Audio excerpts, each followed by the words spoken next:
Alright guys, HyDra Number again today. Hope you're all doing well and enjoying your day so far. And after the second weekend of Major 2 qualifiers and Scump's watch party going on for every single minute of it, he's given some very interesting perspectives on who he believes right now is the best player in the game. There's certainly a few candidates, maybe from his own team on OpTic Rambo, but he believes that right now HyDra on the New York subliners is absolutely far and away clear as the most potent player in the game. Very much enjoyed your thoughts in the comments below. Hit the like button if you enjoy. Subscribe if you're new as always, I'd greatly appreciate it. We've got to give some updates as well on the Rambo stuff, which we shall get into right about now. Firstly, from Scump here, first weekend of the watch party is complete. What a pleasure. Hope you guys enjoyed. It was frustrating the way the weekend ended with Scump and the guys sitting there like, oh my god, when's the series going to start again? But on the whole, it was fantastic. I loved listening to Scump's analysis on the way the game was breaking down. It was really entertaining to listen to, and understandably, he pretty much blew the CDL's mainstream out of the water this weekend. Whether that'll continue, I don't know, but even for a relatively lackluster set of league matches yesterday, like Scump's viewership was still great. The CDL viewership total-wise, in terms of how many people watching Modern Warfare 2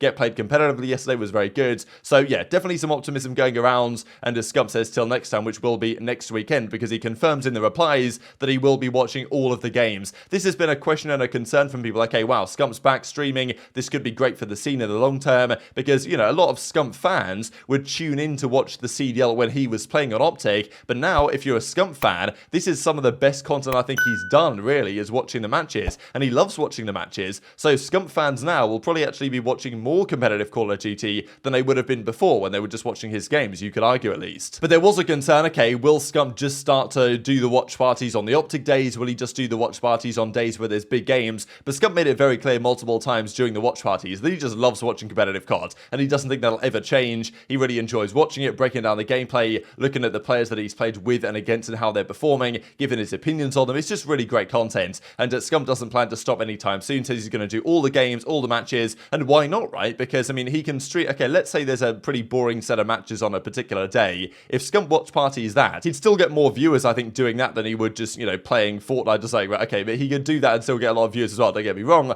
but, you know, it's obviously good content for Scump on the weekends where he can do it, and hopefully he will continue to, and certainly that is his intention right now. Let's talk Rambo, though, as well, though, real quick, because as we dive into this watch party stuff, we've noticed that, well, we've noticed the lack of, let's say, the absence of Rambo over the last few days. Where's he been? We've seen some things from JP Krez, their analyst, of course. They've also got another guy called JP, who I believe is running some of their content stuff behind the scenes of the stream. But we've seen, for example, where they do the post-match breakdowns, JP Krez will be there, but Rambo nowhere to be found. Now, one of the Discord stalkers is back in business. We saw the other day where Dashy was initially talking about Rambo. There was this Discord stalker that Dashy was like, oh my god, this guy needs to get a job or whatever. But then he saved me a little bit, because he saw that Dashy was actually one of the most on-time guys to scrims every day, and was getting there earlier than the other guys, because there's certain Discord extensions. You can see the group chat calls and stuff, even if it's hidden to the public domain. Now, this was noted last night in some, I'm not exactly sure what Discord this is, but of course many notable players in this one. And you've got Rambo Ray here playing Super Mega Baseball 3, which I thought was just hilarious, really, because this was during the period where OpTic were theoretically scrimming, right? I'm guessing so, because this, I think, was while the matches are going on, because these Zoomers doing the watch party here at the bottom. At the same time, I'm pretty sure usually OpTic would be scrimming. Okay, maybe they weren't on this day for whatever reason, but if they were, and Rambo's playing Super Mega Baseball 3, just another meme to add to the arsenal, I think, not just the bowling stuff. Now, I also wanted to mention this from a phenomenal Twitter account name here on Rambo Ray's bio, because I guess I was just seeing things really with the fact that GM was now in his bio. Apparently, it's always been there. This is all the way back in 2020, where he added head coach and GM to the Dallas Empire back in the day, and then in 2021, he changed it to OpTic Texas. I couldn't find the spoon bill to make sure, so shout out Axis left big toe for figuring this out. But yeah, it seems like head coach and GM has been there for a long time, so I guess I was just seeing things. But nonetheless, I think it's a fair point to at least mention what the future might be there for Rambo, and well, those are the key discussions that I've been going around over these last few days. Before we dive into the OpTic opinion or Scump opinion on HyDra and other players, gotta mention quickly this funny little clip I saw on the flag a couple of days ago, when of course Scrappy takes down Shotzzy, shoots his body, and Shotzzy gave some interesting responses to this, and especially Octane's reaction I thought was rather entertaining. Too good not to share. Good plays from Ultra, but before we head into the map number 4, and what happened, man? He's shooting your body? What's going on here with Scrappy, man? Yo, listen, that guy, but like, yo, I respect the guy's so delusional. No matter what the map count is, yeah, he keeps the same. Yo, I respect that. I will say I respect that. Holy.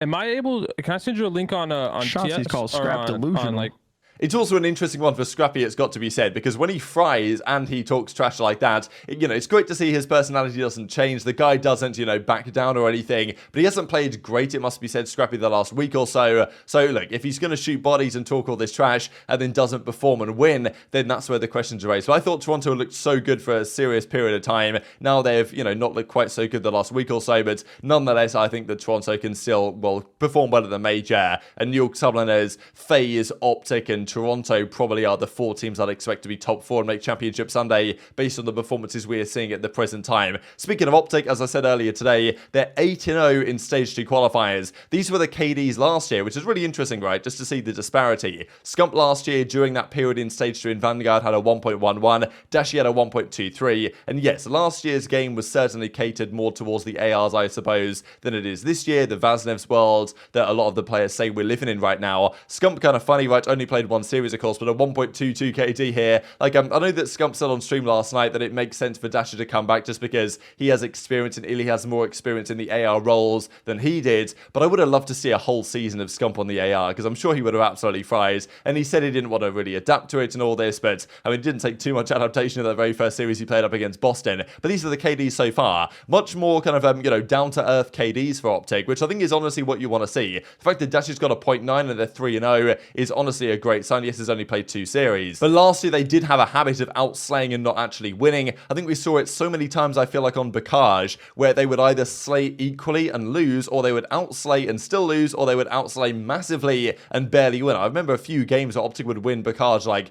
250 to 220, but then outslay by like 30 kills. I'm like, what's going on here? Whereas this year, they seem to be much more even keel, but maybe playing a higher level of Call of Duty than they were before, kind of a little bit Subliners-esque during Cold War, where Crim6 and maybe Rambo as well had them playing in a way that was conducive to having great results despite not exactly getting all the kills all the time. And if they do get more kills all the time, such as if Dashy turns up a little bit, then they might get even scarier than they already are. They, of course, play Vegas and FaZe next weekend, so that's going to be a spicy one to finish out the Sunday. Speaking of FaZe, though, HyDra, GG's FaZe lost 2-3. They were not happy, and for good reason, about the way that series concluded last night. But Scump gave his thoughts on HyDra individually because during his playing days, Scump didn't really like to comment on this too much. We often saw they would do the tier list videos, let's say, like they did, was it at the start of Cold War or Vanguards, when they would tier list the teams, they would tier list the players, and Scump would never want to get involved because he'd feel like it was bad juju, and sometimes it was, let's be honest here, it certainly happened during the Cold War season. I think when Dashy said Clayster was a C tier player, and then New York Subliners beat them pretty much every single time they played them that season, or at least maybe when it mattered towards the end of the year. But it's nice to see Scump really giving his opinions on the way players behave. We know he's been a massive fan of Kismet, right? 99 Kiz and all this type of stuff. As an SMG player himself, I'm sure that Scump really appreciates what Kismet is doing and what he's capable of doing, but also the way HyDra plays right now. In terms of SMG lines, HyDra and Kismet are probably number 1 in my books as it stands, and certainly in the respawn modes, HyDra has been ridiculous in the control, in the hardpoint as well. Search and Destroy maybe not so much, but Scump believes that by far he is the best player in the game. Good kid. You actually see him? I got FaZe 3-2. Really? Yeah, you're delusional. I could see either team winning. They're both. These guys are both. I mean, that guy's doing that. This guy's the best player in COD. Going against HyDra right now. You're crazy. You can't bet against this. This guy's the best player in COD right now, and I don't think it's close. Hey, disable hardware acceleration in the web browser is what someone said, but I don't know what that'll do. So I was having this thought the other day, who was the best SMG player in the game? I was thinking, okay, HyDra's got to be number 1 in that category right now. Subliners are, okay, they lost yesterday to FaZe, but they're arguably still the best team in the world. I mean, FaZe lost to Minnesota Rokkr 3-0 the other day. So yeah, I'd say New York Subliners are still the best team. They also won Major 1. So, best player on the best team is probably HyDra, which is understandable. And he was just absolutely frying yesterday. It's ridiculous to see what this guy does. So annoying to play against. I'm just so good at getting kills. Scum was full of praise for him, but I was thinking, okay, what other SMGs are in that category? Maybe Pred is there, but of course Seattle aren't doing so hot right now, so you can't really put him in that category. And are there any other AR players you could really consider? We'll have a look at the KD charts here in a second. But and honestly, in terms of who's the best AR player in the game, I'm pretty sure Scump actually asked that question on stream yesterday, and it was kind of difficult to give it a good answer, right? I mean, who's the best AR? Is it Skies, maybe? It can't really be anyone on FaZe. I think Bo said it was Arcitys, which I was like, okay, I'm not sure about that one. But then again, Arcitys actually played really well the last couple of weeks or so, and there's not really been any massive standout ARs. iLLeY had a great series the other day, but whether you can put him in that category, I don't know. Of course, Shotzzy's got to be up there right now with SMG performers, but you know, in terms of consistency across the season so far, HyDra takes the cake. These are the numbers as well, overall season KDs. Cellium is number 1 at 1.19. Now, of course, yes, the KD probably doesn't mean everything. I'd be more interested to see KD plus engagements, because we know that Cellium, for example, yesterday in the control had, I'm pretty sure his total number of engagements was basically the same as the rest of his team's kills, which wasn't necessarily a bad thing. They won the map. Cellium was kind of sitting back as the last line of defense, but nonetheless, there is always questions about his playstyle. The fact that HyDra has a 1.17 this season on the SMG is very impressive, second highest KD. Afro not far behind. To me, this KD list does give a relatively good indication of how good these players are right now. I would love to say Pred and Sib are really in that category, which I think they are to an extent, but just because Surge are, you know, they're looking so bad online, they might turn up at the Major again, but they're looking like a losers bracket start at Major 2. They did make the Grand Finals at Major 1, which gave them some good points, and obviously Pred and Sib performed very well individually, but it's tough to put them right to the top of those lists right now, given the way their team overall is performing. Scrappy, of course, also got to give him a mention, a 1.16 so far this season. He also, as I even said earlier, believes right now he's not playing his best Call of Duty, and he's still number 3 KD in the world. Afro as well deserves a huge mention, but yeah, in terms of impact, what HyDra's doing, I think the last couple of years there's been some questions about HyDra, and for good reason, whether, you know, is he just playing for kills? What's the situation there? But it seems to me that with Guerrillas now there, and with Cinder as well, they're really getting the most out of this team and from HyDra individually, and really maximizing on the talent that he, of course, has always had. The funny thing is about this, in a way, is that Scump was talking about HyDra there and giving him a lot of praise, and there was some trash talk on HyDra during the off-season due to various potential attitude issues, whether it was Crim's fault, whether it was HyDra's fault, all this stuff. And actually, at the time, there was a lot of talk about him joining OpTic, right? Because a potential change was going to happen. Scump, Shotzzy, HyDra, and Cammy was a rumored team of 4 that maybe was briefly considered. And actually, when this was turned down, when this didn't happen, many fans said, you know what, good stuff, because at the time, the narrative was massively against HyDra, terrible work ethic, guy didn't know how to win, all this stuff, because of what had happened very recently on the flank at the time with the whole Crim6 drama. But then looking back on it now, it thinks, well, actually, damn, OpTic could potentially have had HyDra. Now, do they want HyDra, given the way their team is currently performing? Maybe not. Clearly, the Zeo guys of Shotzzy, who can iLLeY get the best out of each other when they play with each other. And that's also the final question I want to leave you guys with really here about this whole situation, who the best player is. Because as I mentioned, Pred and Sib are close to that category, and next season there's a good chance that OpTic might want to consider those players. But if you are OpTic right now, what do you feasibly do? If OpTic have a bad finish to the season, they don't win anything, they barely make too many championship Sundays, they will be forced to make a change, and Pred probably will come in, given that he can, and he probably wants to go to OpTic, still, as we believe. However, though, let's say OpTic win Major 3, and they have kind of, you know, they win their home Major, let's say, with their current roster of 4, they have, you know, maybe they come top 3 at Champs or something. At that point, what do?